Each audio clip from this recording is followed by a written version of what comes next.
cuacanya lagi nggak jelas juga ya Kak ya. Betul, tiba-tiba hujan, tiba-tiba panas. Bener. Apalagi kemarin sore hujan deras di Jakarta. Kehujanan gak Bang? Kehujanan pastinya, tapi kita harus tetap enjoy ya, semangat dalam menjalani tugas. Pastinya. Asik. Kak gimana kabarnya? Alhamdulillah hari ini semangat juga ya kan. Apalagi kelihatan arus di jalanan juga lancar. Agak gitu lengang kan, ya, Bang. agak Iya. lengang. Bener banget. Nah, Sahabat BC, kalau bicara soal kelancaran arus barang, efisiensi logistik, sama Oke. kemudahan prosedural di kepabeanan ya, pastinya itu nggak lepas dari satu program yang jadi andalan di Direktorat Jenderal Bea dan Cukai. Apa itu Kak? Apa itu?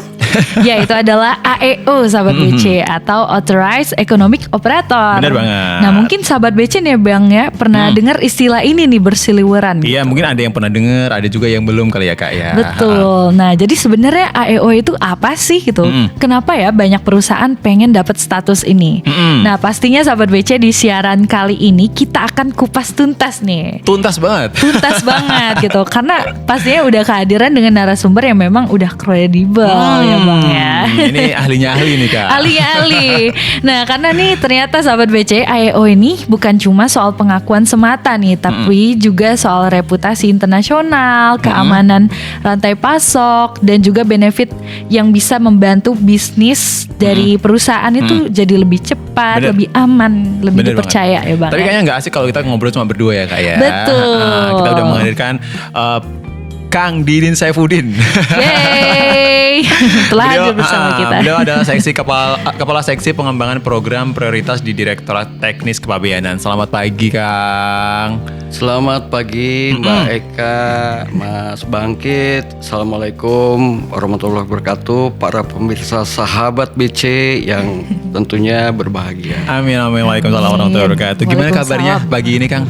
Alhamdulillah baik gitu ya. Tapi tadi Kak sebelum mulai ya Kak ya, kan Iya. kita tuh kalau manggil atasan itu kan Pak atau Dan Betul. gitu. Tapi beliau pengen terus berjiwa muda, Betul. makanya langsung pengen dipanggil Kang aja. Ini semangatnya memang dari tadi seneng nih saya nih. Ya kan Kak. Buat sahabat juga yang penasaran atau punya pertanyaan terkait AEO ya, mungkin nanti bisa langsung chat Betul. kita di mana Kak? Boleh langsung chat di nomor kanal Bea Cukai Radio di 0812 4920 7758 Sahabat BC. Jadi bisa langsung tanya ya. Betul. Dan nanti di akhir sesi bakal kita tanyai langsung ke Kang Didin ya. Nah sahabat BC, sebelum kita mulai membahas tentang AEO nih, kita mau kenal sedikit dong dengan Kang Didin Saifuddin ini, Kepala Seksi Pengembangan Program Prioritas di Direktorat Teknis ya Kang. Itu kalau boleh tahu nih sahabat BC semuanya, kerjaannya atau kegiatannya ngapain aja sih Kang di sana? Di tempat kami di pengembangan program prioritas di bawah Subdit RK PP AEO, panjang sekali. Jadi salah satu subdit yang nomenklaturnya ada bahasa Inggrisnya gitu. Iya. Oke Pak. Karena menangani di subdit RKPP AEO ini itu ada terkait registrasi kepabeanan. Oh oke. Nih kalau para sahabat BC terkendala dengan akses kepabeanan, bisa terkena pemblokiran dan lain sebagainya, juga ada di tempat kami, yakni di seksi registrasi kepabeanan. Kemudian kami juga ada seksi namanya sertifikasi AEO. Oh baik. Nah itu yang mengelola dari mulai permohonan untuk menjadi AEO, kemudian sampai dengan proses penelitian dalam rangka sertifikasinya. Oh baik. Kemudian di tempat saya itu ada namanya pengembangan program prioritas. Baik. Gitu. Nah tempat saya ini tadi program prioritas yang ada yang dikelola oleh Direktorat Teknis Kepabeanan itu ada dua. Apa itu Kak? Satunya mitra utama kepabeanan, dua adalah AEO itu sendiri. Oh, baik. Jadi di tempat saya mungkin yang selalu yang kita obrolkan gimana cara mengembangkan agar program-program prioritas yang kita kelola ini Iya. memberikan benefit, manfaat tentunya terhadap visi dan misi DJBC dan juga tentunya terhadap pertumbuhan ekonomi di Indonesia. Luar Yes, biasa, keren luar banget. biasa, luar biasa. Jadi gak heran ya, ini ternyata kunci sukses dari kelancaran bareng-bareng ya Pak. Benar banget, salah satunya di Oh ya, Kang Diding nih. saya satu lagi lupa. Apa nanti itu, apa itu? nanti Boleh, Pak, saya boleh, di klaim ada saya tuh seksi lagi, memang seksi monitoring dan evaluasi. Oke. Oke. Jadi mengevaluasi semua program-program yang ada di subdit kami, baik dari registrasi kepabeanan, kemudian mita kepabeanan dan IO. Oh, jadi Begitu. dalam segala proses bisnisnya itu tetap ada yang monef juga ya Pak ya? Ada, Iya. tentunya ada. Agar apa? Kita selalu adaptif. Benar, selalu benar, kita mengevaluasi Benar, Pak. atas program-program kegiatan yang selama ini berlangsung. Iya. Berarti terus perbaikan ya Kang ya? Betul. Biar lebih adem lagi nih. Tapi kalau dari tadi Kang Didin udah nyampein tentang AEO, mungkin bisa dikasih tahu nggak sih Kang penjelasan AEO itu apa sih Kang sebelumnya buat sahabat BC yang lagi dengerin? Baik, jadi terkait program Authorized Economic Operator ya, kita mudahnya nyebutnya IO saja. Iya. IO saja. Ini sebenarnya kalau dikaitkan dengan misi dari Direktorat Jenderal Bea dan Cukai, ini kental kaitannya dengan misi DJBC sebagai trade facilitator, ya. Kemudian sama industrial assistant-nya. Oke. Karena kalau namanya AEO, Authorized Economic Operator, yang kita urusi adalah terkait dengan operator ekonomi Baik. yang berhubungan dengan pergerakan barang ya secara internasional, baik ekspor maupun impor. Oke. Nah, kalau dipahami atau dimaknai dengan sesuai dengan ketentuan adalah AEO ini adalah operator ekonomi yang Oke. ada di Indonesia ini yang telah mendapatkan pengakuan dari DJBC sehingga mendapatkan perlakuan kepabeanan tertentu. Nah, ini tentunya perlakuan kepabeanan tertentu ini merupakan kemudahan-kemudahan yang kita berikan Benar. setelah mendapatkan sertifikat sebagai AEO oke. gitu loh. Jadi jelas ya Pak ya. Iya. Baik. Tapi kalau ngomongin tentang AEO sendiri ada sejarah terbentuknya pada akhirnya kok ada AEO itu ada sejarah singkatnya gitu nggak sih Pak sebenarnya?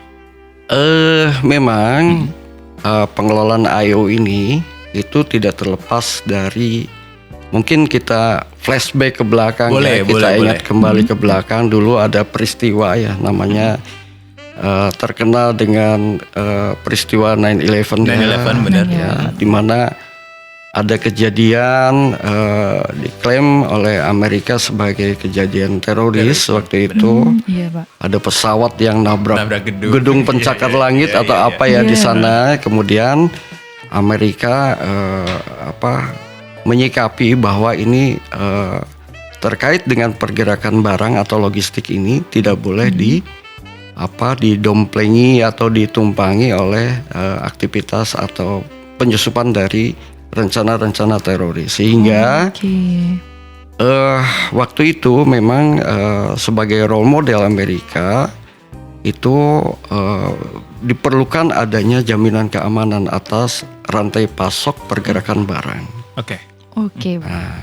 Kemudian selanjutnya apa yang dilakukan oleh Amerika ini diadop ya oleh organisasi kepabeanan dunia atau WCO, World Customs Organization, kemudian membentuk namanya WCO SafeFOS ya, Safe Framework of Standard to Secure and Facilitate Global Trade. Nah, inilah yang menjadi standar keamanan dan fasilitasi terhadap mata rantai pasok perdagangan internasional untuk meningkatkan kepastian dan kemudahan pemantauan arus barang yang dapat diprediksi. Inilah yang kemudian jadi standar yang diberlakukan bagi negara-negara dalam keanggotaan WCO. Ya, WCO itu kan custom ya, jadi tiap negara-negara kalau di kita kan bea cukai di Indonesia. Nah, inilah yang ketika harus diadop, maka standar ini yang harus diberlakukan yang sebagaimana yang sudah ditetapkan oleh WCO. Baik. Nah, ini ada lanjutannya, Boleh. Mbak sama Mas. Boleh, silakan Kang. Jadi kejadian itu kan tahun 2001, kejadian terorisme di Amerika itu. Benar. Iya, Pak.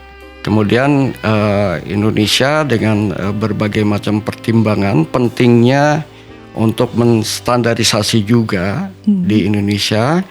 Jadi pada tahun 2005 ini, 2005 Indonesia menandatangani letter of intent dari WCO CEFOS tersebut. Jadi secara bersaran sebenarnya WCO CEFOS ini terbagi dalam 3 pilar atau pondasi. Yang pertama adalah pilar custom to custom, Baik. Oke. kemudian pilar keduanya custom to business, dan yang terakhir pilar custom to other government and intergovernment agents, atau kita biasanya panggil OGA. Ya. Custom to Oga. OGA. Custom to OGA, betul. Oh, oke. Baik, Pak.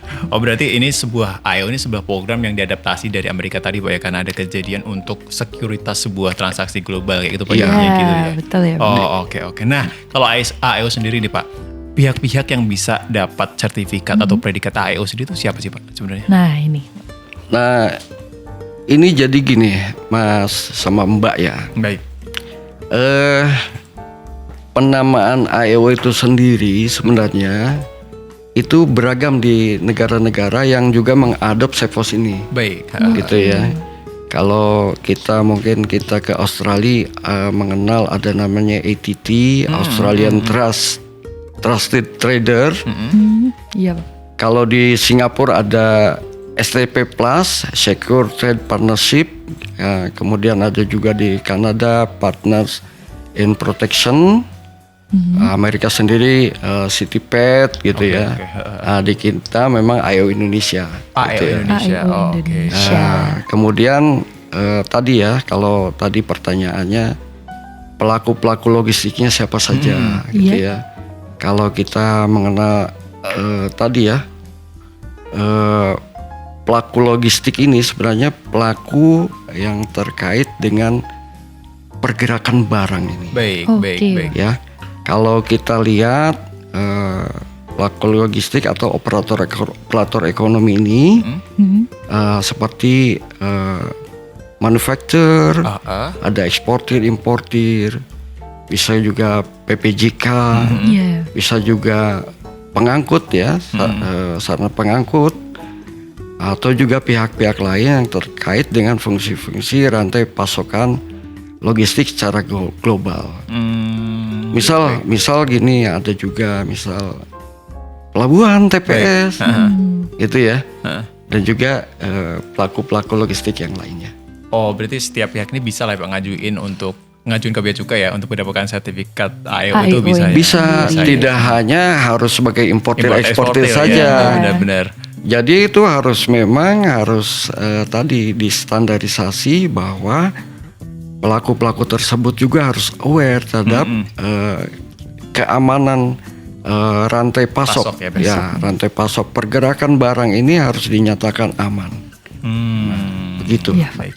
Tuh satu cek kalau yang punya terlibat dalam aktivitas ini ya Kak ya, Betul. kalau mau dapatin kemudian atau pelakuan kepabeanan tertentu bisa langsung tuh ngajuin AEO buat kamu yang PPJK mungkin pengangkut atau mungkin pihak-pihak lainnya bisa banget ya Kang ya. Betul banget. Iya, Jadi ini sahabat BC buat kalian yang termasuk dari beberapa pihak yang bisa mengajukan AEO nih seperti importir atau eksportir itu pasti banyak lah yang bertanya-tanya. Yang paling utama ya apa ya manfaat nyatanya gitu yang bisa dirasakan. Apa memang benar ini AEO ini bisa mempermudah urusan kepabeanan gitu kan, atau bagaimana pengaruhnya gitu terhadap daya saing. Nah, tenang aja sahabat BC, selanjutnya kita akan nanya langsung ya Pak ya. Jadi untuk kemudahan dan keuntungan konkret yang bisa dirasakan oleh perusahaan yang telah mendapatkan status AEO itu apa ya Pak?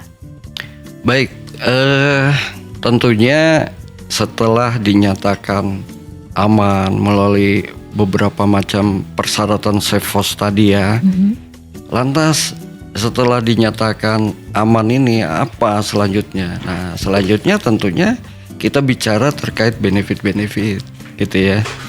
Jadi kalau konsepsi IO ini kalau di tempat lain trust dulu baru verify. Kalau IO ini kan verify dulu. Nah, setelah verify kita percaya. Kemudian baru trust. Benar. Nah, trust ini. Nah, ini kemudian setelah trust ini maka kita bicara terkait benefit apa yang harus kita berikan. Atas perusahaan-perusahaan yang punya reputasi yang sudah kita percayai gitu ya. Nah, ini ada dikelompokkan untuk IO di Indonesia ini. Ada kemudahan ini disebutnya perlakuan kepabeanan gitu ya. Jadi kalau kita bicara perlakuan kepabeanan berarti kemudahan gitu ya. Yang kalau dikelompokkan ada yang umum ya. Antara lain ya diakui sebagai memang partner kita karena ada kaitannya dengan proses bisnis bea cukai itu ya. Kemudian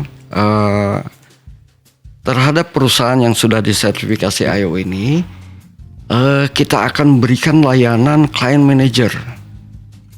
Jadi kalau terkait dengan kegiatan kepabeanan, mau konsultasi, meminta informasi, kemudian diskusi dan lain sebagainya terkait dengan proses bisnis yang bersangkutan, itu dapat berkomunikasi dengan client manager.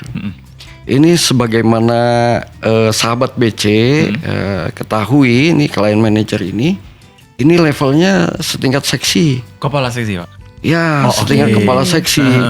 Kita juga kan ada layanan informasi. Benar. Namun ini karena IO ini kita hargai sebagai perusahaan yang tadi ya, kita udah trust. Benar. Kemudian kredibel ya, perusahaannya juga udah perusahaan-perusahaan udah bereputasi tinggi. Kita berikan pendampingannya tuh client manager. Agar apa? Tidak hanya masalah proses bisnis biasa ya, pergerakan barang secara transaksional hari-hari biasa, namun bisa juga konsultasi dengan secara level manajerial. Jadi siapa tahu ada perubahan proses bisnis dan lain sebagainya. Makanya kita berikan pendampingan client manager tersebut. Kemudian ada juga masih ada tambahannya, sabar ya Mas ya. Baik, aman Kang. Ini kita juga udah pasti tentunya kita akan ikutkan ke program-program baru di DJBC gitu ya. Baik, Pak.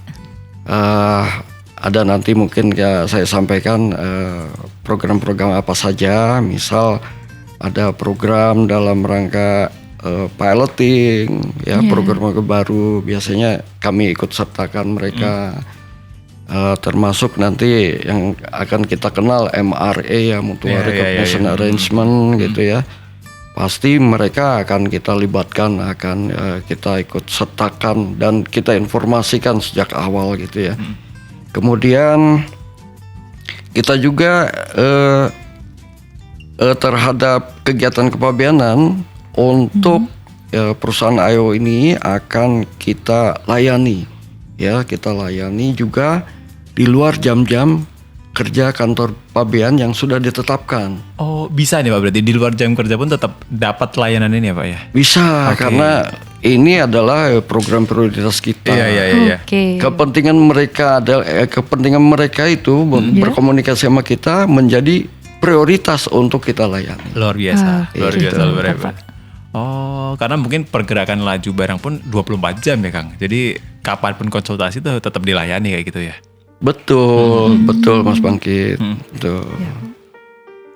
Oke, selain apa ya Pak, perlakuan atau perlakuan kebebasan umum, ada lagi nggak sih Kang yang ditawarkan dari AEO ini Kang? Oh iya, tentunya kalau tadi bicara umum, tentunya ada bicara khususnya juga. Iya. Jadi ada beberapa kemudahan atau perlakuan kepabeanan khusus ini kita berikan ya. Yang pertama adalah kita labelin perusahaan AEO ini dengan predikat perusahaan yang beresiko rendah. Oke. Baik. Jadi di kita ini kalau kita bicara terkait pergerakan barang, sebagaimana mungkin sahabat BC ketahui bahwa kita mengelola manajemen risiko. Karena apa? Ketika barang itu melewati batas-batas negara atau wilayah pabean Indonesia, itu kan sudah terhutang. Iya. Sudah terhutang dan mempunyai kewajiban untuk membayar biaya masuk, kemudian pajak dalam rangka impor lainnya. Betul.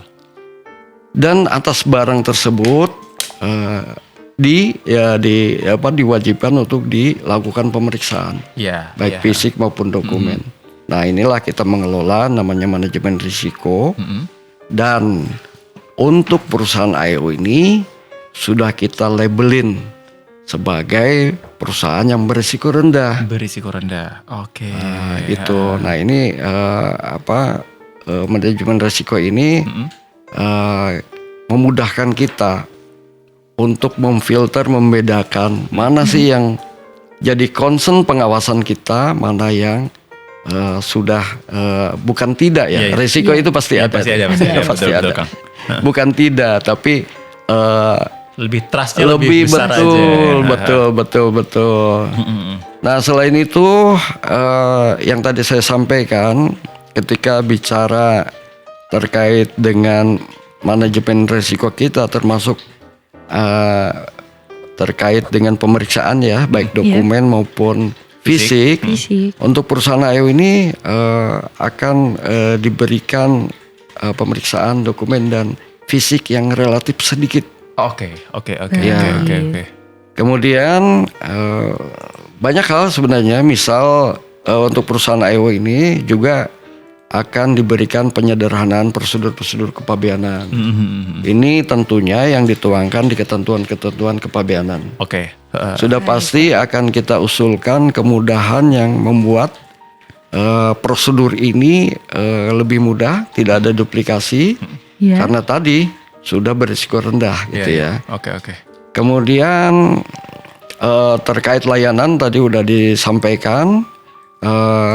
Layanan-layanan lain pun akan diberikan prioritas kemudahan.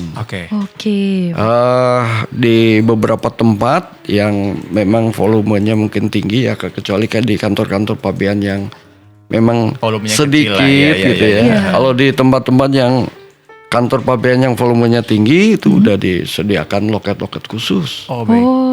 Agar mempermudah layanan.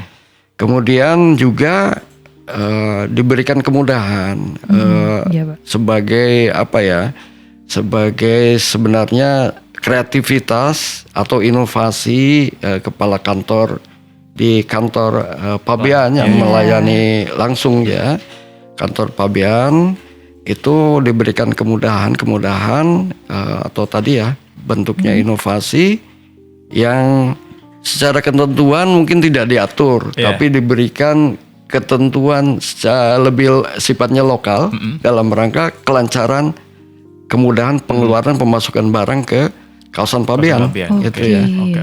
Nah, ini sebagai contoh ada namanya di Tanjung Priuk itu ada namanya pengeluaran barang part of container. Gitu ya. Barang konsolidasi yang harusnya di stripping dulu ke lini 2 ya, ke TPS lini 2 yang di luar pelabuhan. Itu bisa kalau untuk perusahaan AEO ya, asal syaratnya bahwa barang tersebut satu tujuan satu konsaini yakni atas nama perusahaan AEO. Gitu. Jadi kalau udah ada semua atas nama konsaininya perusahaan AEO, aman Pak ya, bisa langsung Betul, kita berikan kemudahan untuk bisa langsung dikeluarkan. Betul. Baik. Nah, itu kebijakan dari Kepala Kantor Tanjung Priok ya. Pada saat ini juga kami mengucapkan terima kasih kepada pimpinan Bea Cukai Tanjung Priok dan juga rekan-rekan yang turut membantu kelancaran barang AEO. Luar biasa. Terus ternyata dari sekian banyak kemudahan ada banyak banget ya Kak ya, ada perlakuan umum khusus bahkan ada kemudahan atau lainnya juga. Perlakuan lainnya juga nih. Betul. Jadi sangat menguntungkan lah kalau bisa bersertifikat AEO ini ya, Kang Betul. ya. Tentunya. Sangat sekali, sangat sekali. Jadi bisa menghemat banyak hal ya Bang. Iya ya? benar. Untuk Apalagi ongkos, waktu. Iya, benar. Jadi kalau bicara terkait ketentuan apapun, kalau itu tercantum di ketentuan itu mencantumkan AEO, itu adalah benefit. Iya. Biasanya pengecualian dari ketentuan-ketentuan yang berlaku umum. Oh baik. Oke. Iya, jadi sekarang ini sudah tercantum di ketentuan-ketentuan dan juga kita tidak akan pernah berhenti Iya. untuk mengembangkan benefit-benefit selanjutnya. Iya. Oke. Baik, Pak. Tadi kan Kang Didin juga udah nyemputin bahwa di tempat Kang Didin nih, di Subditnya juga ngurusin tentang AEO dan MITA. Iya. Ya kan. Nah kalau dijelasin lagi nih Kang, apa bedanya dengan Mita Kepabeanan sih Kang sebenarnya AEO ini Kang? Baik, jadi begini, di tempat kami memang mengelola Mita Kepabeanan atau Mitra Utama Kepabeanan dan AEO. Jadi kalau prinsip-prinsip dasar sih, kalau Mitra Utama Kepabeanan ini bentuknya penetapan, Oke. sedangkan AEO bentuknya inisiasi dari perusahaan, jadi melalui mekanisme permohonan. Oh baik. Kemudian kalau kita bicara level reputasinya, sebenarnya dua-duanya juga reputasinya baik, namun skala reputasinya untuk AEO tentunya levelnya internasional. Baik, karena Oke. ada hubungan Iya. antar negara juga ya Kang. Ya? Betul, karena untuk perusahaan AEO ini itu harus memenuhi standar dari SEFOS tadi Iya. Oke. yang ditetapkan oleh WCO. WCO. Betul. Kemudian tadi kalau dilihat dari pelakunya, ya operatornya, kalau MITA ini namanya Mitra Utama Kepabeanan itu hanya eksportir importir saja. Oke. Oh, PPJK manufaktur Oh, gitu nggak nggak. bisa ya, Termasuk. nggak bisa ya. Sedangkan Oke. untuk AEO semua pelaku atau operator logistik yang berkaitan dengan barang, pergerakan barang, gitu ya. Iya. Kaitan dengan pergerakan barang. Jadi dari mulai tadi ya barang itu diangkut, sana pengangkut, TPS-nya, operator, Pelabuhan, pelabuhan, iya. sampai mungkin di bisa jadi tracking, PPJK, warehousing, Iya. sampai ke pihak ya pemilik barang yang ekspor importinya. Pokoknya end to end pergerakan barang dalam rangka supply chain tadi, gitu. Kemudian tentunya tadi kalau bicara reputasi skala internasional, Iya. AEO ini memang persyaratannya memang kelihatannya banyak. Kelihatannya Iya. banyak. Kelihatannya banyak. Padahal gimana tuh Kang? Nah, ini hal yang menarik.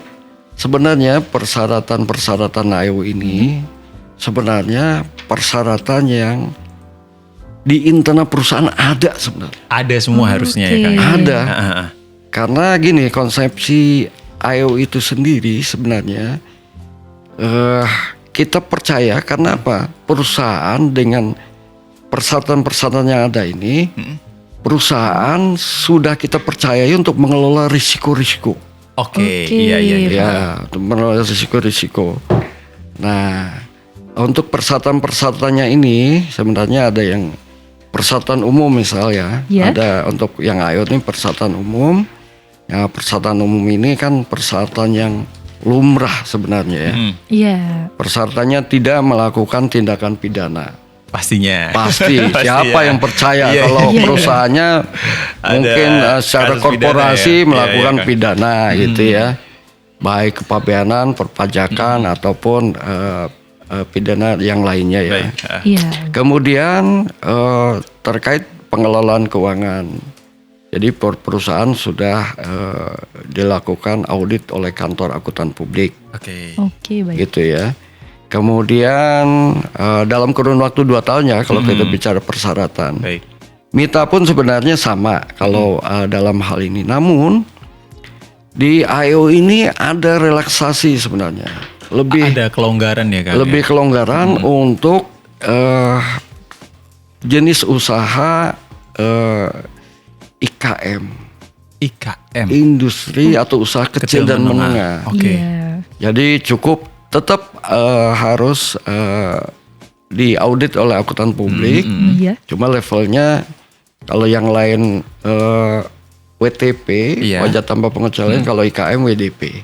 WDP. Ya, ada relaksasi. Wajar dengan Pengecualian. Baik, Ya, oke. baik. Ha. Jadi ya perlu saya sampaikan juga untuk para pemirsa sahabat BC, Sahabat BC. ya, sahabat BC bahwa ya IO juga mengakomodir perusahaan IKM. IKM ya. Oh. Di Mita itu nggak ada. Nggak ada. Nggak ada. Oke. Mita itu lebih saklek, lebih transaksional.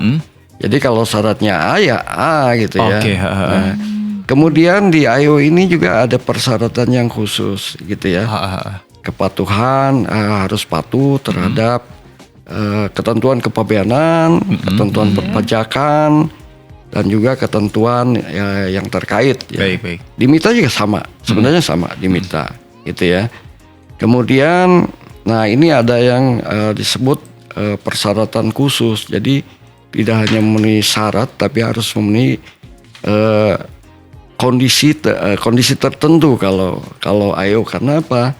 Karena IO ini harus memenuhi juga standar dari SEFOS tadi. Oh iya. Nah, gitu ya. Jadi di sini ada harus mempunyai sistem pengelolaan data perdagangan. Kemudian mempunyai kemampuan keuangan, ya. Ada mempunyai sistem konsultasi kerjasama dan komunikasi, mempunyai sistem pendidikan, pelatihan dan kepedulian. Oke. Kemudian ini terkait dengan bidang security-nya, mempunyai sistem pengelolaan keamanan dan keselamatan. Ada pertukaran informasi, akses dan kerahasiaan. Kemudian keamanan kargo, kemudian sistem keamanan pergerakan barang, kemudian sistem keamanan lokasi, ya. Lokasi juga perlu diperhatikan gitu ya, karena terkait dengan security tadi. Kemudian sistem keamanan pegawai harus bisa dari mulai merencanakan pegawai sampai tadi ya lebih meningkatkan kualitas pegawainya. Benar. Gitu ya. Baik. Sistem keamanan mitra dagang apabila berinteraksi dengan pihak-pihak lain agar tidak disusupi tadi. Iya. Harus aman, Harus betul-betul aman. dijamin Iya, betul, gitu Kang. ya. Dan juga ada sistem manajemen krisis. Nah, ini agar setiap saat harus selalu evaluasi dan mengadakan perubahan peningkatan. Iya. Gitu. Wih. Dan ada namanya sistem pemulihan insiden apabila terjadi tadi ya insiden. Itu harus cepat tanggap. Bagaimana caranya dihadapi, diselesaikan, gitu ya, agar tadi dampak insiden ini tidak melebar, tidak makin besar. Iya. Oke. Baik. Kemudian ada yang satu yang terakhir, sistem pengukuran, analisis dan peningkatan. Nah, Mas Bangkit sama Mbak Eka. Gimana, Kang? Sebenarnya tadi yang saya sampaikan sepertinya banyak di IO itu. Iya. Sebenarnya kan itu ada di Ada, perusahaan, ada di gitu ya. perusahaan, iya. Ada. Cuma mungkin kita jabarkan satu persatu. Memang standar dari SEFOS-nya demikian, gitu ya. Nah, sebenarnya ada. Jadi bagi perusahaan-perusahaan yang sudah profesional, sudah bonafit, apalagi skalanya multinasional, internasional. Iya. Saya yakin ada itu. Pasti Malah ada ya. tidak jadi IO pun itu sudah diterapkan. Sudah diterapkan. Nah, Menjadi tinggal standar di juga ya, Kang? stempel aja. Iya. Tinggal monggo silakan sahabat BC yang berada di perusahaan yang sudah saya rasa sudah memenuhi standar itu, tinggal mengajukan permohonannya saja. Dan segera rasakan kemudahan-kemudahannya Gitu. ya, Kang ya. Sementara untuk tadi kalau dibandingin sama Mita, kalau Mita syaratnya lebih ke kepatuhan, ketentuan kepabeanan, perpajakan, gitu ya. Lebih ke sifatnya yang kita lihat risiko-risiko transaksional gitu ya. Baik. Tapi Mita juga tidak termasuk ada juga sudah mulai sekarang ada namanya syarat namanya pengelolaan SPI yang baik. Gitu. Sampai SPI juga ya. Kemudian ada juga persyaratan selain laporan keuangan juga sama sebenarnya diminta juga ada namanya persyaratan memiliki sertifikat ahli kepabeanan. Itu bedanya. Oke. Ya. Sementara di IO kenapa tidak ada? Karena di IO kita kan udah tadi kita bicara di awal bahwa perusahaan itu sudah bisa mengelola risikonya secara mandiri. Betul. Gitu. Iya. Jadi lebih enteng beban bea cukai sebenarnya kalau mungkin para pelaku logistik, operator ekonominya semuanya jadi IO, kita lebih enteng gitu dari sisi pengawasannya gitu. Oh, benar-benar tuh Sahabat BC. Jadi bahkan kalau IO bisa juga dinikmati oleh IKM ya Kang ya. juga. Dengan segala relaksasinya nih Kang ya. Betul. Oke. Tapi kalau silakan Kang. Oh iya, saya tadi mungkin ada sedikit yang perlu diinfo. Iya. Untuk perusahaan IO ini memang ada limitasi waktunya. Ada. Iya, ada waktunya per 5 tahun. Per 5 tahun. Oke. Tapi tidak usah khawatir karena apa? Nanti kita kan selalu lakukan monitoring dan evaluasi. Betul. Iya. Iya. Nanti hasil nanti di periode transisi mau habis berlaku itu ada nanti pendapat dari tim Monef ini. Iya. Nanti kita bisa langsung melakukan perpanjangannya. Jadi nggak harus menunggu habis dulu baru ngajuin, tapi di masa transisi pun bisa ya Kang ya? Bisa. Iya nanti. Oke.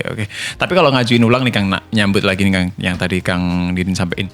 Kalau perpanjangan ini syaratnya juga kayak yang di depan lagi atau beda lagi Kang? Jadi kalau perpanjangan kecuali ada perubahannya. Jadi pengajuan permohonan itu kan ada dua.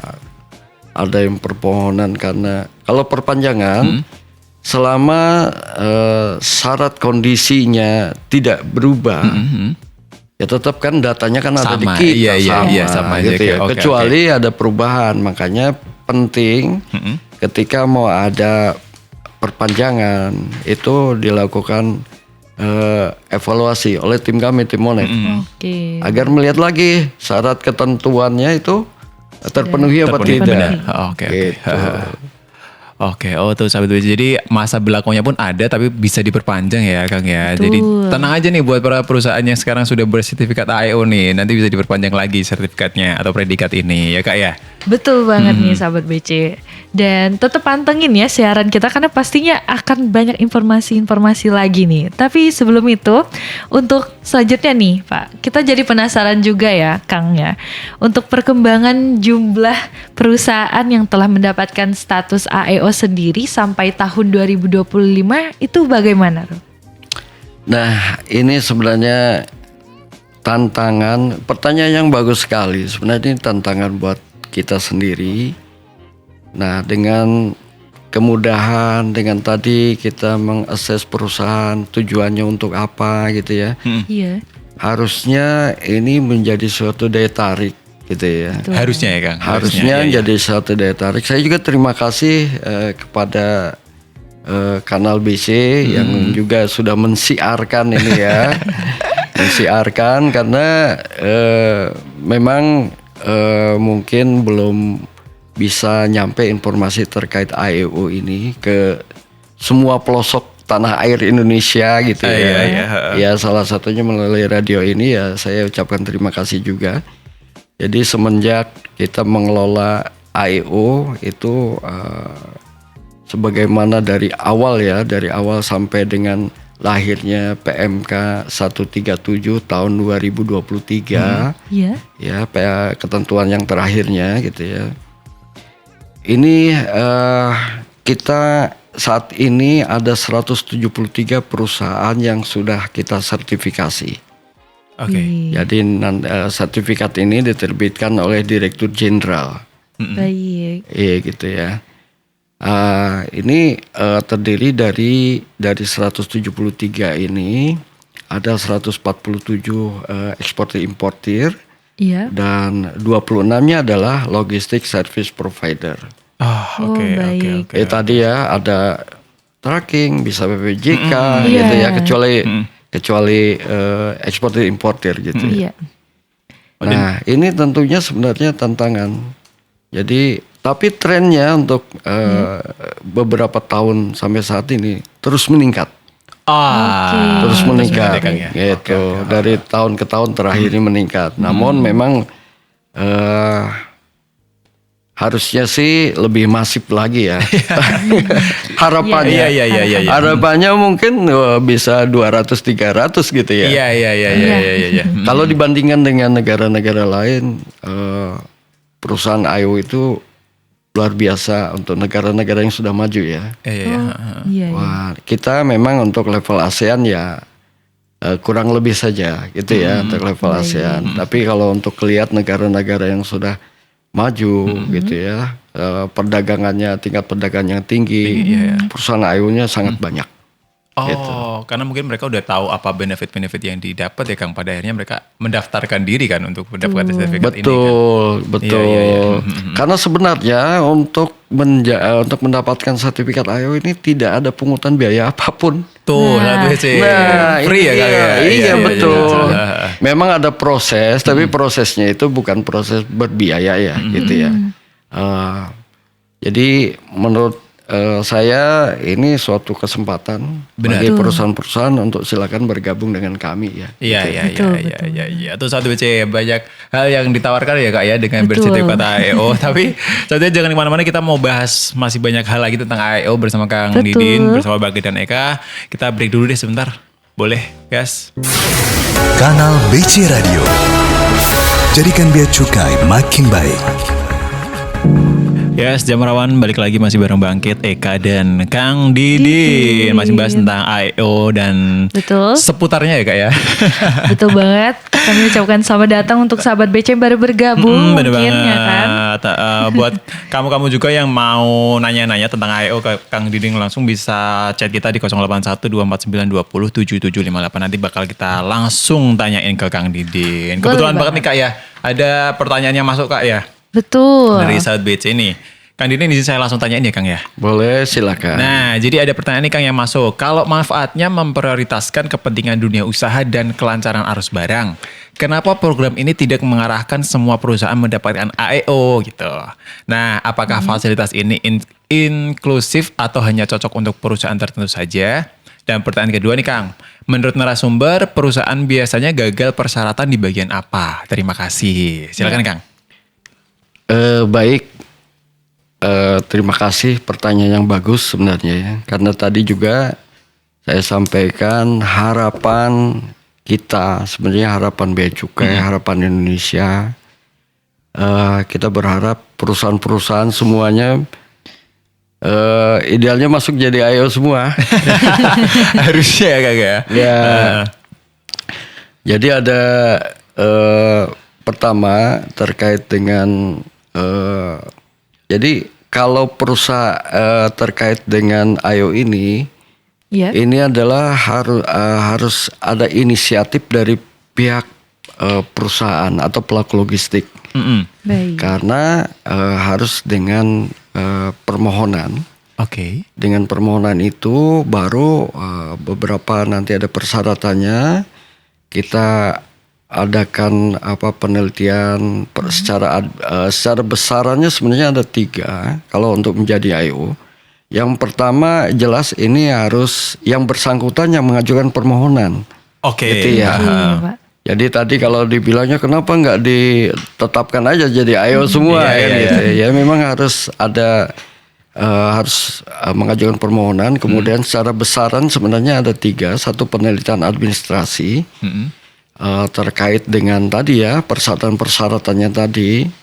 Nah ini juga kembali saya sampaikan persyaratannya skalanya skala internasional karena ada beberapa persyaratan berdasarkan SafeFOS dan juga persyaratan sebagai persyaratan domestik ya. Domestik ini kan banyak terkait dengan kepatuhannya aja, ketentuannya. Kemudian ada lagi besarannya itu setelah administrasi karena terkait dengan faktor security, maka kita harus ada validasi lapangan. Dan juga yang terakhir kita ada kaitannya yang bersangkutan ini juga bersentuhan tidak dengan selain bea cukai, maka ada forum panel di sana. Kita diskusi dengan kementerian lembaga yang terkait dengan Ya. pergerakan barang tadi. Oke. Nah, ada forum panel. Nah, para sahabat BC ini kalau bicara tadi kegagalan dan lain sebagainya ketika mengajukan, sebenarnya ketika mengajukan permohonan untuk jadi AEO ini tidak ada ketentuan yang menolak, membatalkan atau Oke. Jadi prosesnya ini tetap berjalan. Oke. Nah, kita ketika ada masuk tahapan-tahapan, nanti mungkin saya lebih detail ya nanti tahapan-tahapannya. Ya. Itu akan terus berproses sampai memenuhi standar. Oh, baik. Jadi kebanyakan para pelaku ekonomi ini, operator ekonomi ini, Iya. ketika kita berikan rekomendasi, Mm-mm. itu tidak menindaklanjuti sesuai dengan standar. Baik. Sehingga mundur secara teratur. Itu yang Oke. bahasanya disebutnya mungkin tidak berhasil mendapatkan sertifikat. Atau bahasa di luarnya bilangnya saya ditolak padahal tidak ada. Kita tidak pernah ada namanya penolakan. Penolakan, baik. Iya. Namun ada beberapa rekomendasi yang kita sampaikan yang harusnya dipenuhi tidak dipenuhi oleh pihak tadi yang Pemohon ya? pemohon. Oke. Betul demikian. Oh, itu jadi nggak ada penolakan nih satu aja. Jadi adanya mungkin rekomendasi perbaikan atau apa, tapi ternyata dari pihak perusahaannya nggak dilengkapi. Pada akhirnya kayak dikiranya ditolak, padahal enggak ya kak. Betul, Ya. betul sekali itu. Sama ini sebenarnya sebelum mengajukan permohonan ini kita sebenarnya memberikan layanan juga. Namanya coaching klinik. Coaching klinik. Oke. Jadi alangkah baiknya melakukan coaching klinik dulu gitu ya.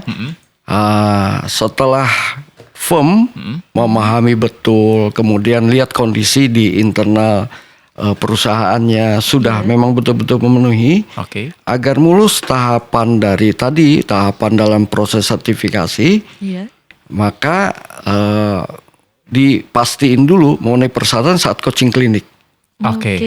Dan kalau bisa agar tadi tahapannya juga cepat dalam sertifikasi ya semuanya dilengkapi, dipenuhi sebagaimana standar dan pada saat asistensi saat coaching klinik. Gitu. Nah, kepada para pemirsa ya sahabat PC, silakan kalau ada yang ingin gitu ya. Ingin tahu terkait bagaimana persyaratan, ketentuan, kemudian proses sertifikasi, bagaimana juga mungkin kontak untuk agenda coaching klinik, silakan menghubungi kami.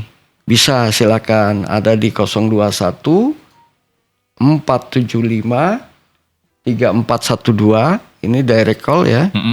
Kemudian kita juga saat ini memang sudah membuka layanan online.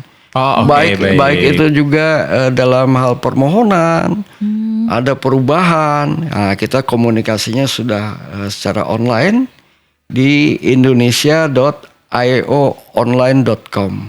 Indonesia.aeo.online Online. Oh, oke. gabung ya online.com.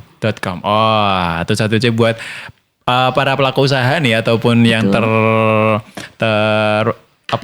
terlibat dalam proses bisnis ini bisa langsung kalau mau dapatkan coaching klinik ya. Betul, Kang ya terkait Bang. AEO bisa langsung hubungi di direct call ke 0214753412 atau mungkin komunikasi online melalui indonesia.aeoonline.com ya Kak ya. Kemudahannya luar biasa sekali. Kami selalu berupaya untuk memberikan kemudahan, layanan, Ya, pastinya, baik informasi ya. Jadi bisa nanti ketika proses pun nanti komunikasinya ada namanya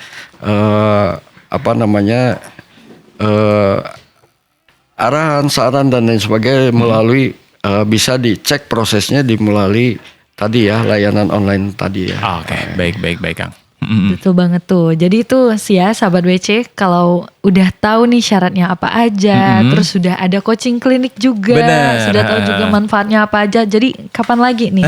Langsung Nunggu dicek apa aja lagi ya Kak ya? Iya betul. Betul banget. Selanjutnya Kak.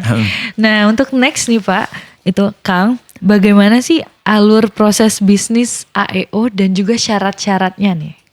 Baik, terima kasih Mbak Eka. Jadi kalau dilihat tahapannya sebenarnya tadi udah saya sampaikan ada 3 besaran tahapan ya. Iya. Untuk menjadi atau mendapatkan sertifikat AEO ini tentunya satu besarannya adalah tahapan penelitian administrasi. Ya ini berupa kegiatan sebenarnya meneliti kelengkapan, kemudian memvalidasi dokumen, ya dokumennya sudah sesuai apa tidak, sebagaimana persyaratan. Kemudian ini ada sesi pemaparan. Baik. Ada Baik. sesi pemaparan. Di sini pada sesi pemaparan ini sudah ada interaksi secara langsung ya dengan pemohon.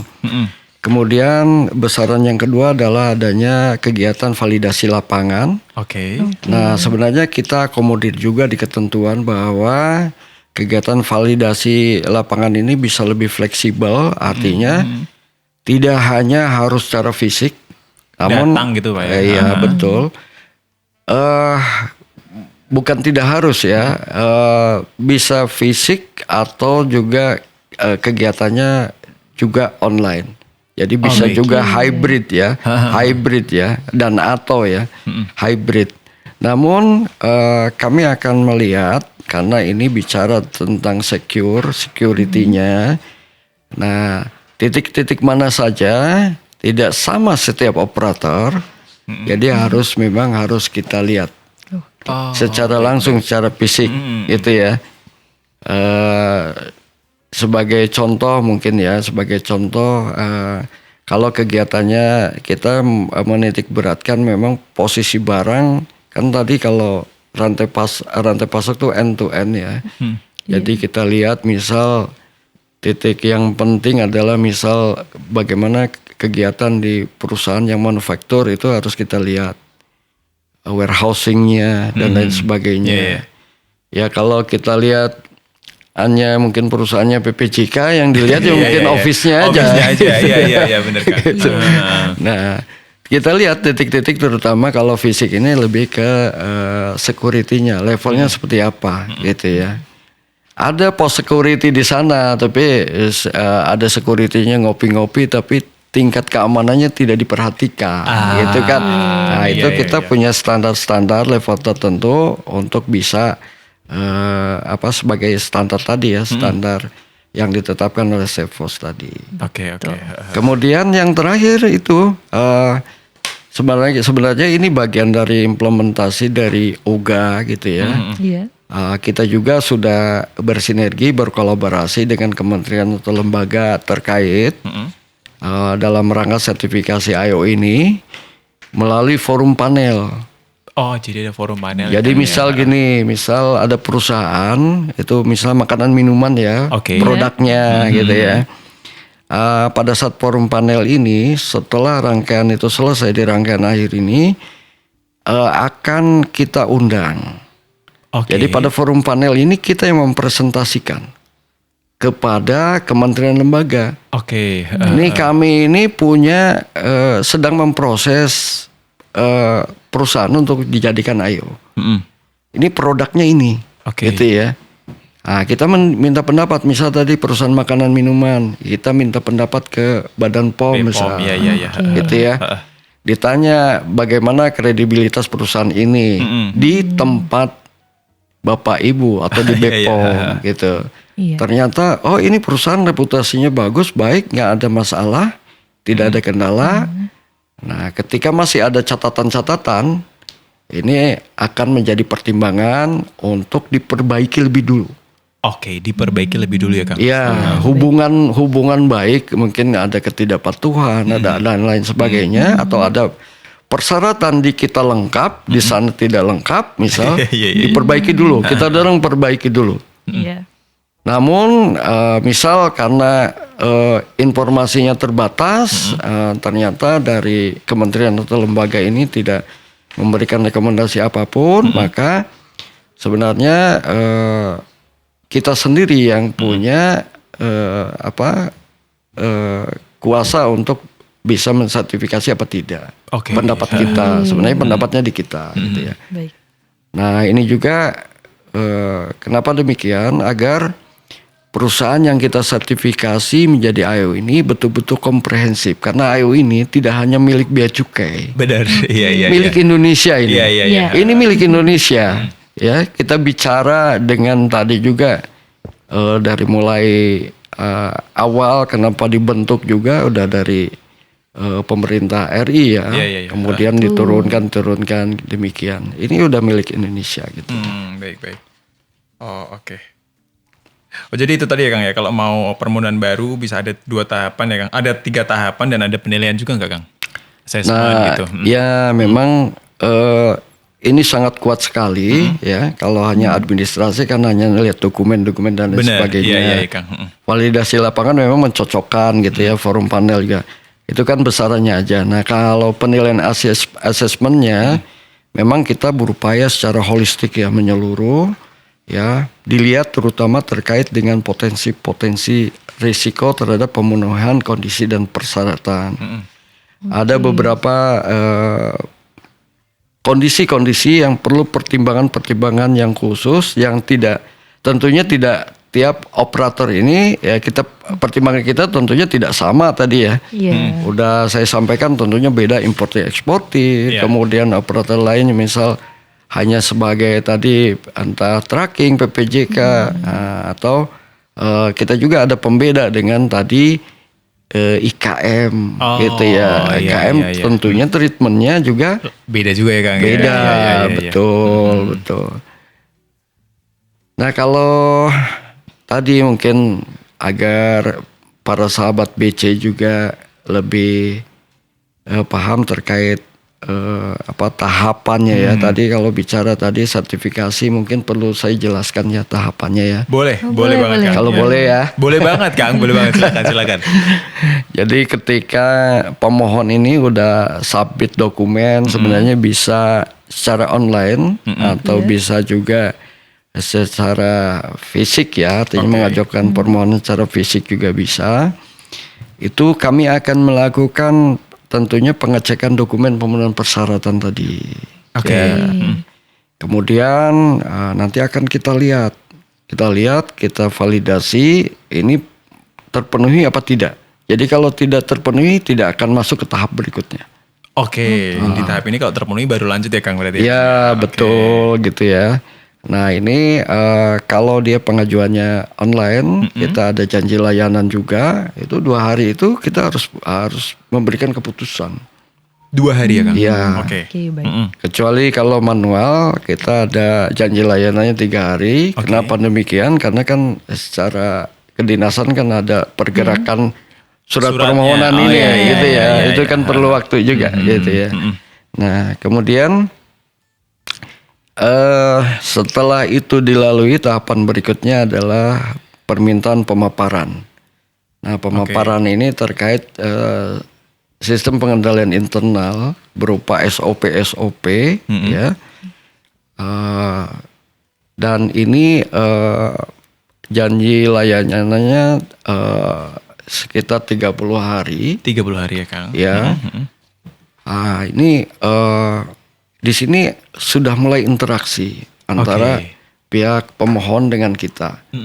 Kemudian setiap kali ada ada saran, perbaikan, itu harus segera ditindaklanjuti. Harus segera ditindaklanjuti. Pemaparan ini diawali oleh kita sendiri yang menyampaikan. Sebenarnya proses bisnis dari AEO itu apa? Baik. Kemudian syaratnya di tiap level-level assessmentnya seperti apa? Level misal kayak pemeriksaan dokumen dan lain sebagainya. Misal harus berapa tingkat yang harus dipenuhi. Oke. Iya. Ya agar apa? Kehati-hatiannya tinggi gitu ya. Oh, baik. Beberapa level validasi gitu ya. Kemudian beberapa titik juga harus memenuhi security, aspek-aspek security gitu. Nah, kemudian nanti lanjutnya atas saran perbaikan itu juga akan dilakukan pemaparan oleh pihak pemohon, ya. Dan di sini juga ada proses tadi ada perbaikan. Nah, ketika ada proses perbaikan ini, kemudian kita berikan waktu 30 hari untuk menindaklanjuti. Nah, disinilah biasanya terbentur. Jadi pemohon ini tidak menindaklanjuti arahan kita untuk dilakukan perbaikan gitu ya. Ya mungkin ya ini tergantung internal kondisi perusahaan. Kondisi perusahaan benar. Gitu ya. Iya. Karena kalau bicaranya mungkin ada perbaikannya, sistemnya tidak terintegrasi. Untuk memperbaiki sistem di dalam perusahaan kan mungkin extra effortnya tinggi. Benar. Iya. Bisa jadi terkait dengan bukan anggaran yang dibebankan ke kita. Sebenarnya kita mengarahkan ada perbaikan di perusahaan.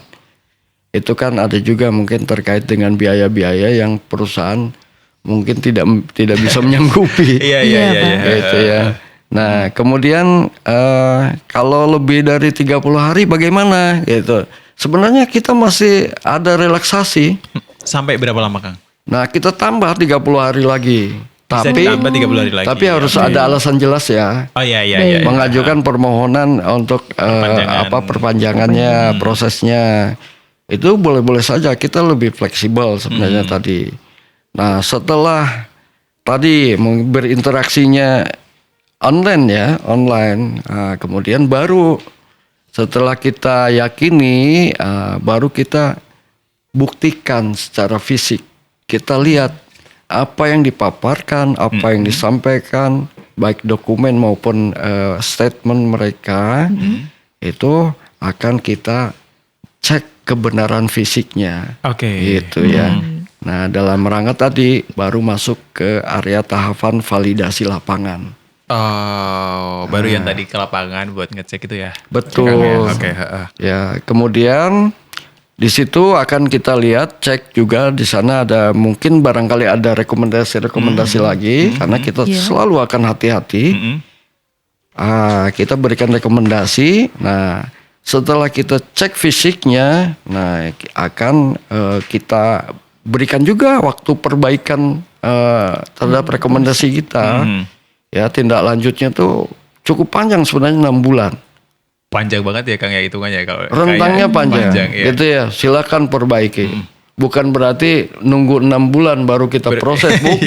Iya. Kalau ternyata 1 minggu selesai ya Langsung prosesnya langsung berlanjut dilanjutkan ya, gitu Kang, ya.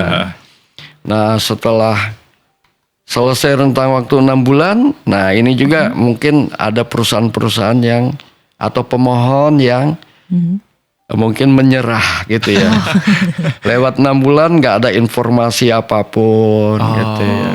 Namun ternyata kalau ada alasan yang betul-betul di luar kemampuan perusahaan atau prosesnya sedang nanggung, karena ada beberapa perusahaan juga keputusan manajerialnya masih mungkin dikendalikan sama di luar negeri ya pusatnya.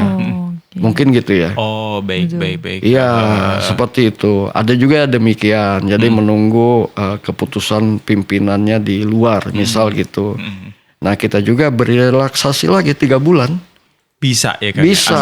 Dengan balik Asal lagi alasan yang jelas alasannya ya, Kang? jelas tadi bisa dipahami gitu ya. Iya.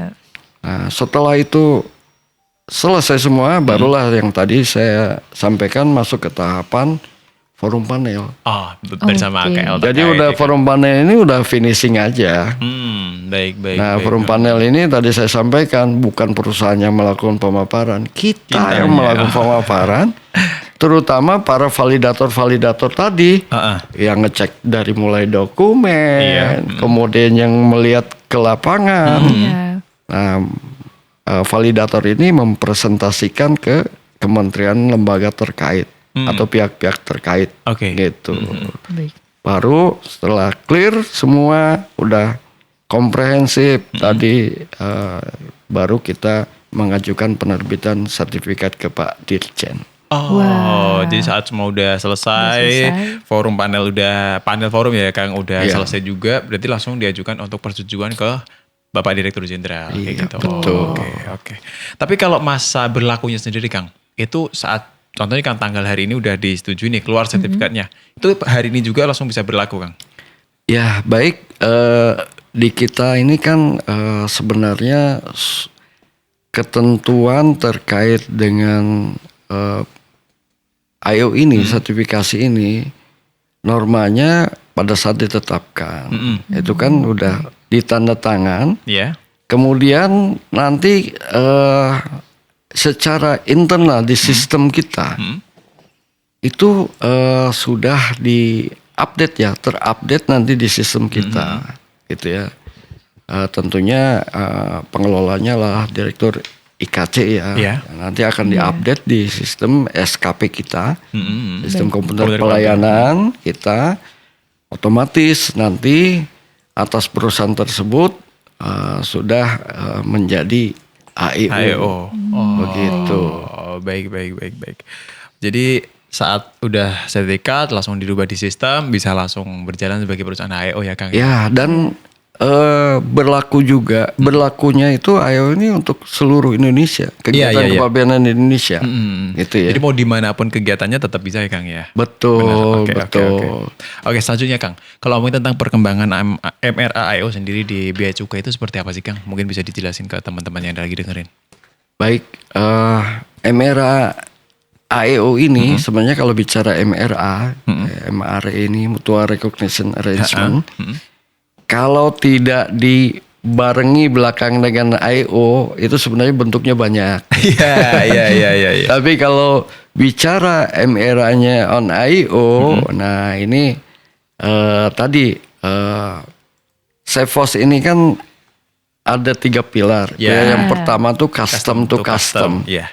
Sebenarnya ini implementasi dari hubungan atau komunikasi dan kerjasama ini custom to custom itu bentuknya MRA on AEO. Oke. Jadi bagi negara-negara yang sudah mengelola AEO itu dapat nanti berkomunikasi antar bea cukainya dengan bea cukai yang Negara tersebut ya Kang. syaratnya sama-sama mengelola AEO. Ya, oh ya, oke, gitu. oke. Harus sama-sama mengelola AEO. Gitu. Nah, berkomunikasi, yuk bagaimana kalau kita meningkatkan kerjasama, Oke. ya, meningkatkan kerjasama bisa bilateral, bisa juga regional, gitu ya. Nah, jadi MRA ini kalau tadi bicaranya apakah kewenangan bea cukai tadi ya, kalau kita sih inginnya sebenarnya mempublis ya, kita sampaikan ke para sahabat BC kalau bicara hubungan komunikasi kita namanya membahas antar negara tentunya kalau hanya bicara BC masih terlalu kecil. Iya. Kita ini udah kalau bicara AEO apalagi udah lintas negara kita bicaranya Indonesia. Oke. Memang kalau kita udah sedang melakukan pembahasan, kita di meja kita tuh udah bendera Indonesia. Iya.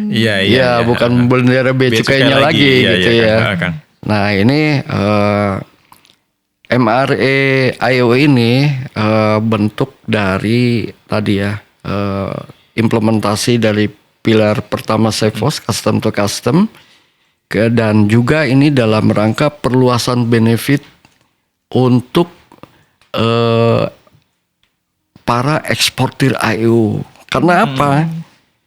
Pembahasan terkait dengan MRA ini goalnya itu ujung-ujungnya adalah kesepakatan bahwa nanti ketika ada barang impor dari negara mitra MRA gitu ya, harus diberikan kemudahan sebagaimana klausul-klausul kesepakatan yang disepakati.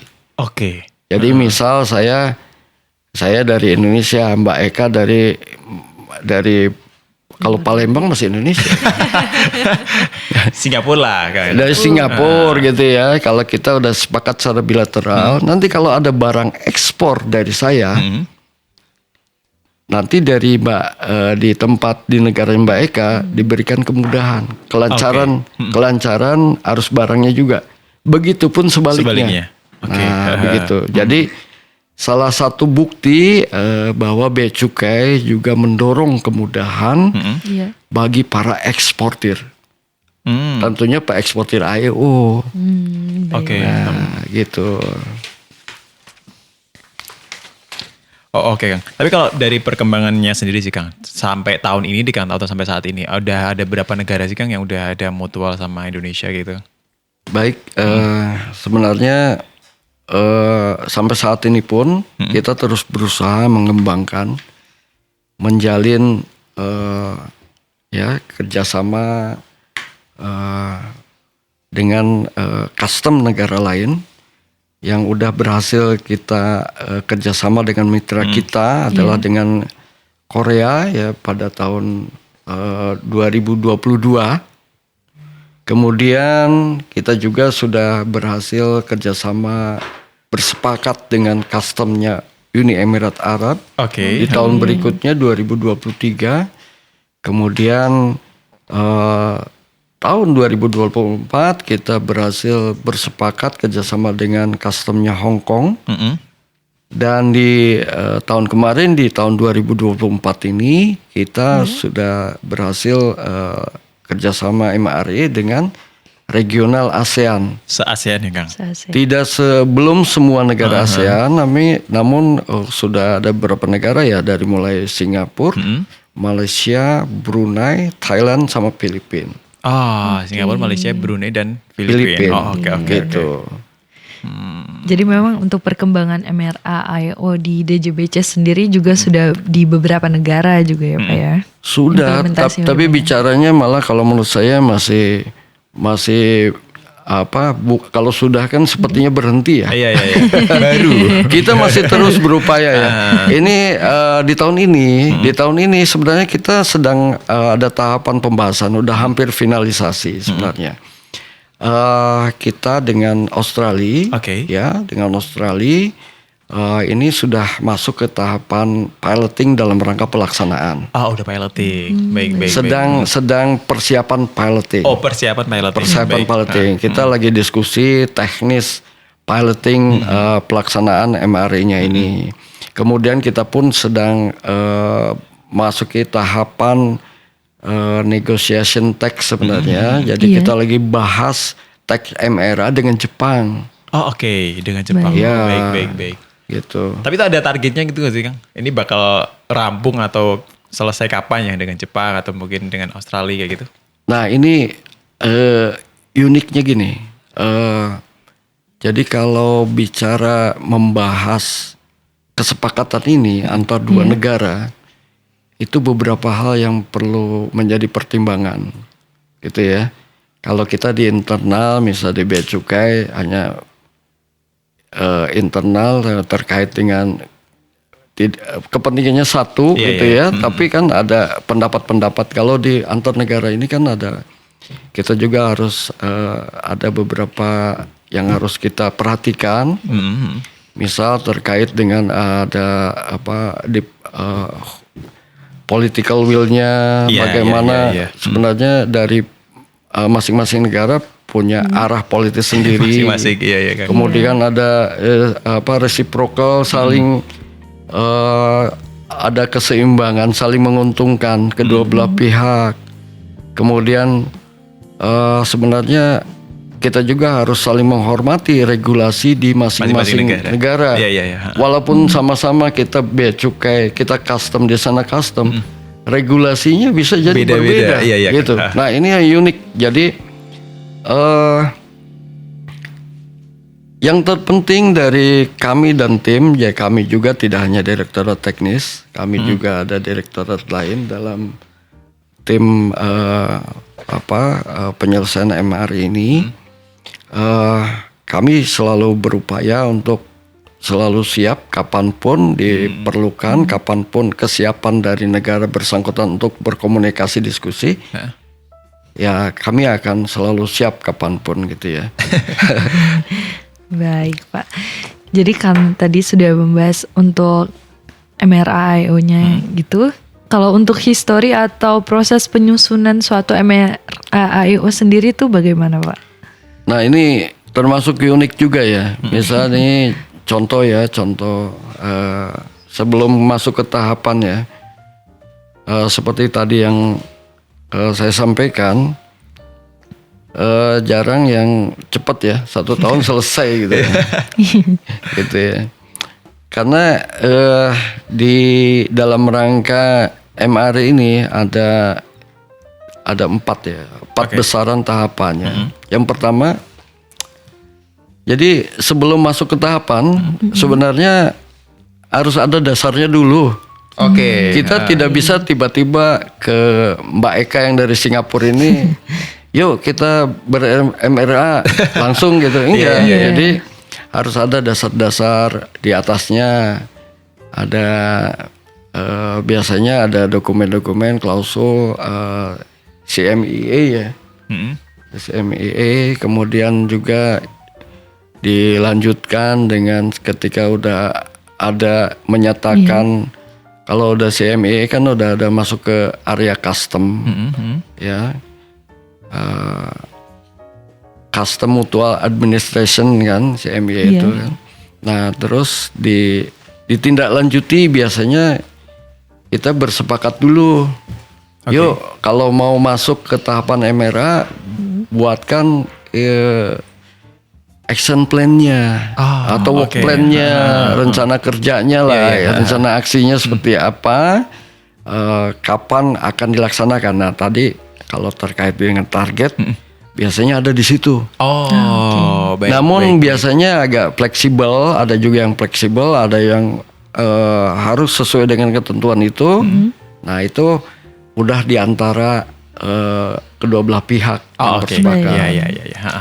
Nah, untuk tahapannya itu sendiri ketika sudah ada di tadi CMEA, kemudian di action plan atau work plan-nya, nah itu baru masuk ke tahapan dari MRA itu sendiri. Yang pertama, kedua belah pihak melakukan perbandingan program. Jadi ini kita dari Indonesia ya, Bea Cukai Indonesia ngasih tahu ini program IO tuh begini. Nanti akan dilihat dasar ketentuannya apa, kemudian apakah safe force-nya dijalankan apa tidak. Semua program-program IO antar negaranya diperbandingkan.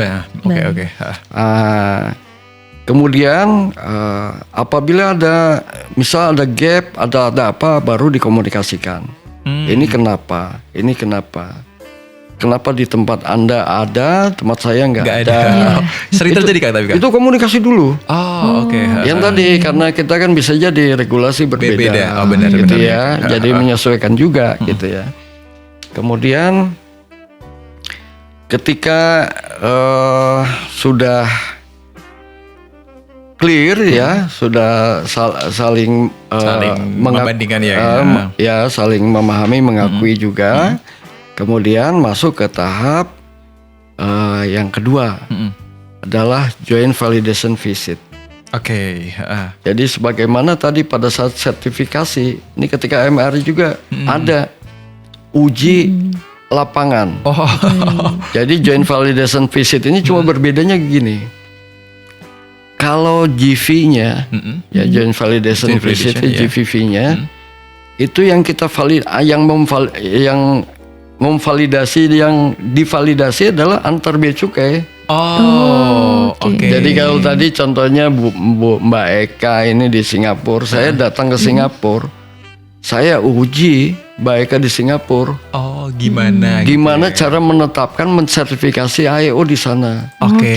Terus kita saksikan ke perusahaannya sebagai contohnya, sampel ya Kang. Sampelnya betul.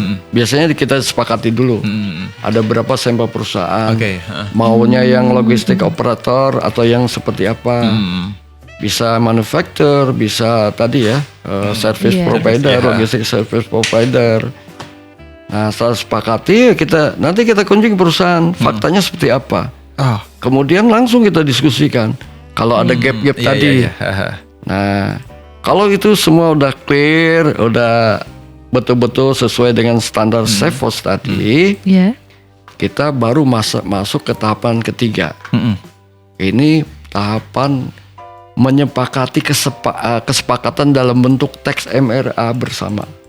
Oke.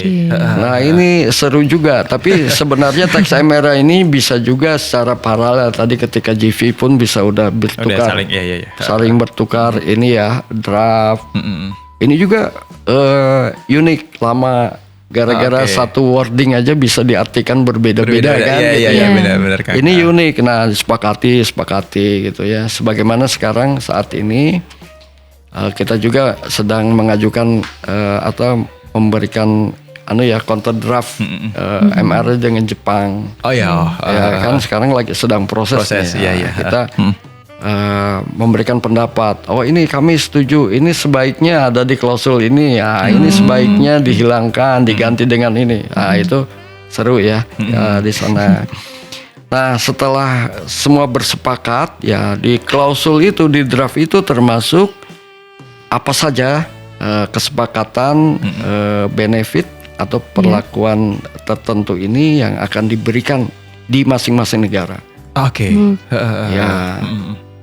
Jadi ini sebagai contoh ya, ada beberapa perlakuan tertentu ini yang berbeda. Misal kalau di Jepang, misal untuk IO itu tempat timbun itu mendapatkan kemudahan berupa pengurangan biaya. Oke. Nah, ini kan tantangan nih di Iya, kita, iya, belum bunyi nih seperti itu. Nah, ini mohon untuk pelaku-pelaku usaha ya, kalau ternyata memberikan ruang juga seperti itu juga ya, kami di sini ya terima kasih juga. Oh, baik. Gitu. Oh, iya. Karena kan kliennya kan berarti kan terpercaya ya seperti itu ya. Iya. Nah, kemudian setelah negotiation teksnya sudah ditandatangani, nanti ditandatangani biasanya oleh direktur kita, masing-masing direktur jenderal. Ya. Namun yang tadi kenapa kita bicaranya ketika MRA ini bicaranya Indonesia, bukan hanya DJBC. Karena apa? Legal formalnya ini harus melalui termasuk Kementerian Luar Negeri segala sebagai dokumen negara. Iya. Gitu. Jadi harus dilihat ini secara legal formalnya sudah terpenuhi nggak unsur-unsurnya dan lain sebagainya. Jadi kita udah bicara negara. Iya. Bicara Indonesia. Sama custom Jepang juga bicaranya Jepang. Gitu. Iya. Nah, kemudian setelah selesai teks ditandatangan clear, kemudian baru masuk ke tahapan implementasi. Nah, untuk tahapan implementasi ini biasanya diawali oleh piloting. Nah, kita diskusi lagi bagaimana pelaksanaan piloting agar semua yang kita sepakati ini bisa berjalan dengan baik. Sesuai. Ini contohnya saat ini kita sedang preparing for piloting ini dengan pihak Australia. Baik. Oke Kang, kalau tadi udah tentang MRA-nya, kerjasama dengan negara-negara mana aja, terus yang lagi jalan mau mengarah ke sana mana aja gitu. Tapi kalau dalam tantangan implementasi IO sendiri gimana sih Kang? Ada nggak sih hal-hal yang selama ini ternyata banget nih sama IO nih dalam implementasinya? Mungkin bisa dijelaskan juga Kang. Baik, terima kasih. Jadi diskusi di WCO pun kita sebenarnya lagi hangat-hangatnya nih diskusi terkait tadi IKM. Small Medium Enterprises, SMES gitu ya. Iya. Kita coba mengembangkan, menyentuh juga ke level yang industri atau usaha kecil dan menengah. Iya. Namun demikian ini juga menjadi bahan diskusi, saling bertukar pengalaman informasi antar negara. Karena apa? Di kita pun sebenarnya tentunya standar IKM sendiri di antar negara pasti berbeda-beda. bisa Pastinya, jadi berbeda-beda. pastinya, iya. Nah, termasuk di kita pun ini kan kita sedang tukar informasi bagaimana misal perlakuan di Cina, di Jepang seperti apa smash itu diperlakukan. Nah, kita lagi studi lah, gitu ya, studi ya dengan harapan tadi apabila ternyata IKM-nya adalah eksportir, kenapa tidak harus kasih kita karpet merah juga agar barang ekspornya juga diberikan kemudahan di negara tujuan iya kan? gitu ya. Kita juga berharap demikian. Kemudian beberapa diskusi yang lain juga di internal kita itu terkait dengan implementasi dari OGA. Sebenarnya kita hubungan dengan kementerian lembaga. Ya walaupun sudah kita mulai dengan adanya panel forum, ya forum panel ini, namun kita tetap ingin agar pengelolaan I/O itu bisa lebih komprehensif. Tidak hanya tadi, I/O tuh milik Bea Cukai, enggak, kita bicaranya udah I/O tuh I/O Indonesia, negara ya, Kang? betul. Jadi yuk sama-sama kepada kementerian lembaga, ya kita sama-sama ngelola I/O kita. Apakah itu dalam proses sertifikasi dan juga terkait dengan kemudahan-kemudahan yang bisa diberikan oleh kementerian lembaga, itu karena kita juga tergantung dengan misal beberapa barang komoditi yang harus memenuhi perizinan tertentu. Oke. Paling nggak kemudahan kalau udah jadi I/O karena ini perusahaan yang bonafide, kredibel, beresiko rendah, semoga diberikan kemudahan misal persyaratan untuk di kementerian lembaga komoditi tertentu. Ini memang sudah terbukti ada beberapa komoditi kita yang komoditi I/O ini yang sudah misal dari Kementerian Perindustrian Perdagangan ya ada pengecualian dari persetujuan impor, kuota dan juga laporan surveyor. Ini salah satu bukti kita melakukan komunikasi dan berkoordinasi dengan baik ya dengan kementerian lembaga. Namun tentunya tidak cukup sampai situ. Masih harus terus dikembangkan. Iya harusnya. Nah, baik Pak, itu kan tadi beberapa tantangan ya yang ada dalam implementasi I/O itu sendiri. Nah, selanjutnya nih Pak, untuk bagi perusahaan sendiri yang sudah menjadi I/O di Indonesia, apakah ada tambahan persyaratan nih untuk bisa menikmati fasilitas dari MRA I/O di negara mitranya?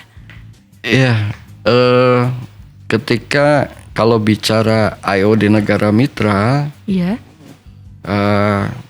tentunya ya kalau kita bicaranya barang ekspor kita akan beda bahasanya kalau partner bisnis mereka, partner bisnis I/O gitu ya.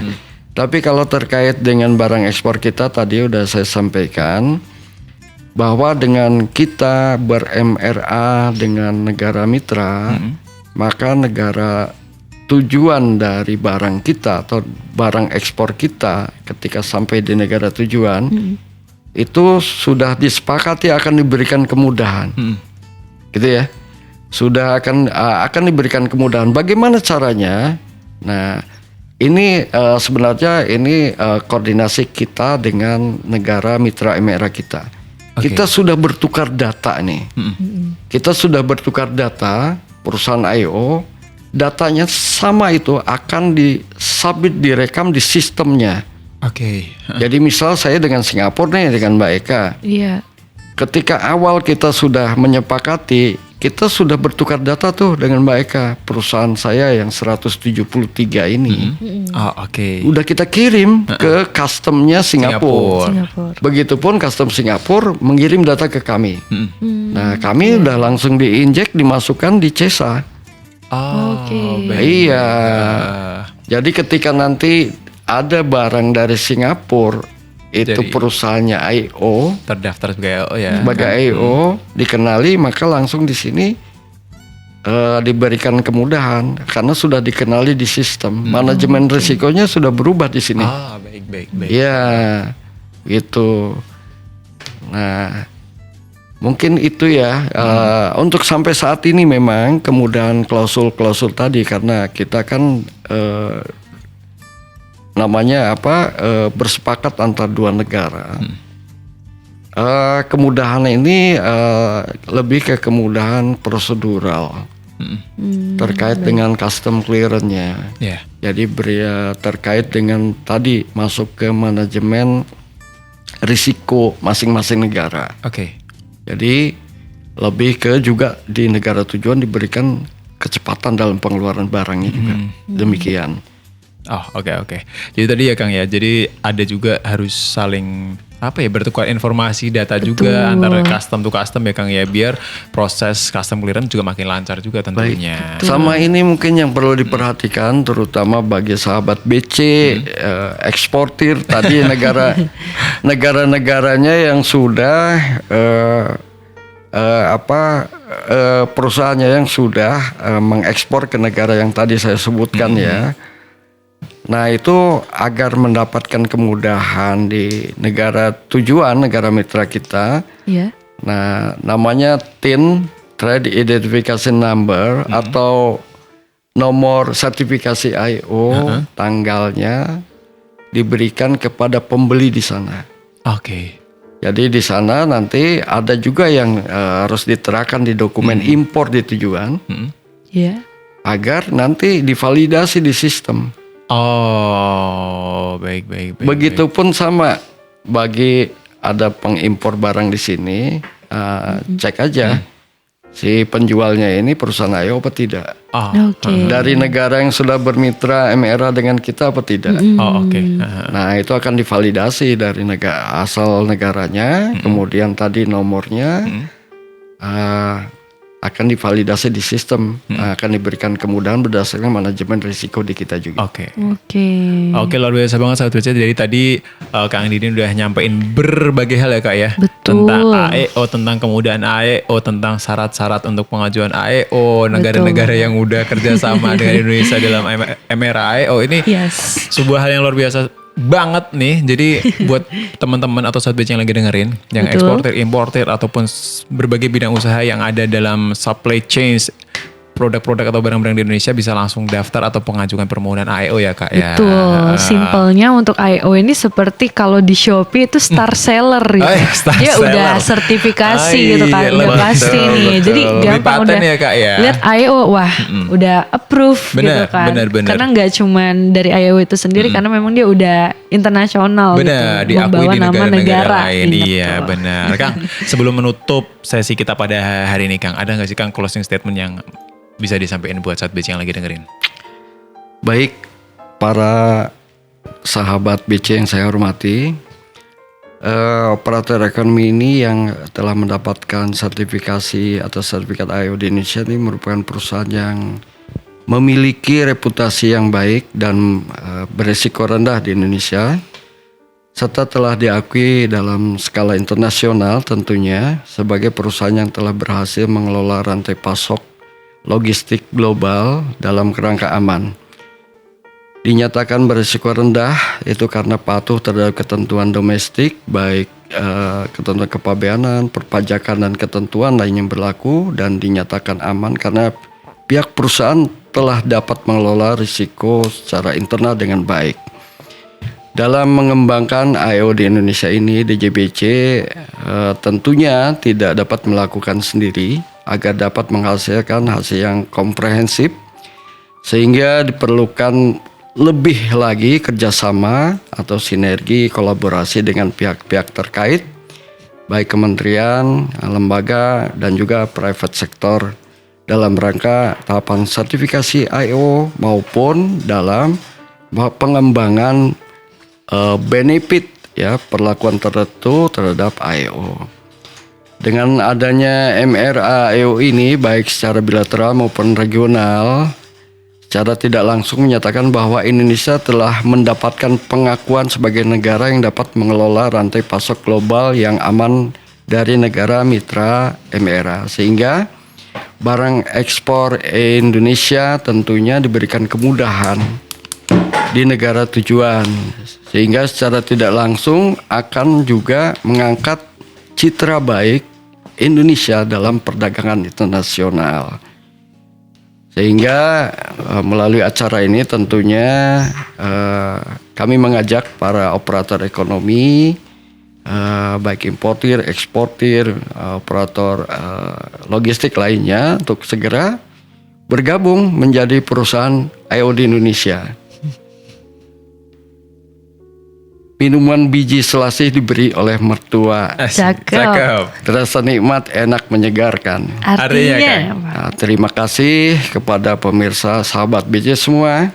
Semoga bermanfaat materi yang saya sampaikan. luar biasa sekali. Boleh beri tepuk tangan yang paling meriah ya Sobat BC dari mana pun Sobat BC berada. Itu dia closing statement dari narasumber kita Kang Didin yang sudah berbagi banyak informasi yang sangat insightful ya hari ini tentang I.O. Wah, sudah gak kerasa nih Sahabat BC ya, kita sudah berada di penghujung siaran hari ini. Dari awal udah ngobrolin seru tentang apa itu AEO, latar belakang terbentuknya, manfaatnya untuk perusahaan, dan sampai perbedaannya apa sih dengan mita ya gitu ya, kepabeanannya. Dan selalu ingat, untuk jadi AEO itu bukan cuma soal status, tapi juga soal komitmen bersama nih antara pemerintah dan pelaku usaha. Bener banget. Terima kasih banyak Sobat BC untuk kebersamaannya. Kang Didin juga terima kasih banyak atas waktunya udah menyempatkan 1,5 jam ngobrol bareng kita sama Sahabat BC juga. Jangan kapok-kapok buat main kesini lagi ya Kang. Baik, terima kasih juga. Salam hormat juga bagi semua pemirsa sahabat BC dan tentunya kanal BC. Terima kasih Sahabat BC. Jadi jangan lupa juga dengerin berbagai program kita ya Kak ya. Betul ada banget. Inspirasi Pagi, ada Jam Rawan tentunya, ada religi Pagi, ada Obsesi juga. Betul, ada banyak banget program-program menarik. Dan jangan lupa ya dengerin yang kayak gini-gini nih, informasi yang daging yang perlu banget didengerin. Iya. Sahabat BC terima kasih. Pokoknya sehat terus, jaga terus kesehatan ya Kak ya. Betul, Sahabat BC, saya Eka dan Bangkit. Bersama Kang Didin undur diri. Terima kasih. Assalamualaikum warahmatullahi wabarakatuh. Waalaikumsalam. Dadah.